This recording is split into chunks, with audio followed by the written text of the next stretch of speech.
Thank you, Donald. So yeah, we just want to kick.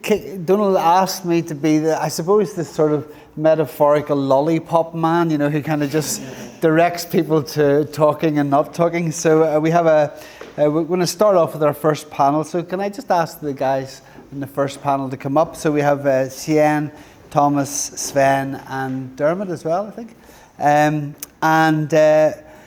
The first kind of discussion really is about inclusion and essentially LGBTQ issues involved in singing. So I'm just going to ask each of you all maybe just to kind of introduce yourself and just gives a little bit of background about you know, how you got involved in this, what you do in your normal life. So my name is Hsien. I've sung in choirs since I was a child, and I love being part of that music-making creative community. But I always looked at choirs as being about the purity of the music. And it was only when I joined an LGBT choir in my 20s that I realized that choirs could be so much more. And joining an LGBT choir meant that I could meet other people, discover the connection, the ability to sort of drop filters that I had put on myself for many, many years. And then also work with other people to convey messages to the wider community around inclusion and diversity.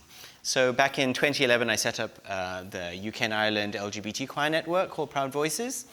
And I set up a parallel one in Asia the year following. And so we now cover about 100 different LGBT choirs across the world. And it's been an incredible journey. Wow, fantastic. Sven, maybe you could say a few words. Yes. My name is Sven Keet. I'm from Amsterdam in the Netherlands. I live there very happily with my girlfriend.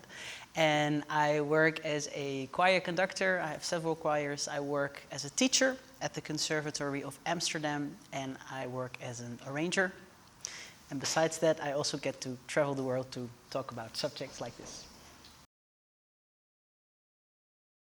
I'm Dermot. I'm CEO of Sing Ireland, and we're the national organisation for group singing and for choirs, an all of Ireland organisation, and very much at the core of what we do is creating belonging through singing. But I'm very mindful, I guess, in today's discussion that how people can feel, you know, included, or how they are coming to group singing is a varying experience, and there are many times where we assume that a singing group is inclusive, and is that the reality?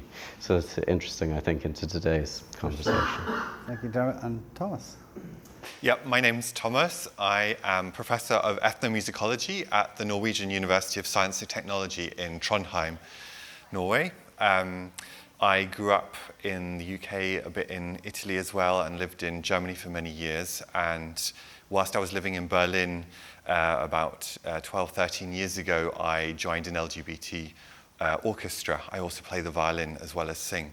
And it was that experience that led me to really notice the transformation within myself. Began to ask questions about, well, what is music? Is music just about sounding good, or is there something else that goes on when we all come together and work towards performances and meet each other every week? So I started to begin a project actually on LGBT choirs in 2016, focusing on 3 different European cities, London, Warsaw and Rome, which I'll talk a bit about in my presentation later. And when I moved to Trondheim in 2017, I was asked by the local LGBT organisation to actually help build up our local queer choir there. So I've been working on that for the past 7 years. Fantastic. Well, look, I think maybe just to kick us off, we'll just start off with the presentations, actually. All the guys have prepared a small kind of little presentation about their work, and I think after we maybe see those, we can maybe open up a discussion to what you've seen and your reaction to it. So I don't know, short straws. Hsien, do you want to go first, maybe?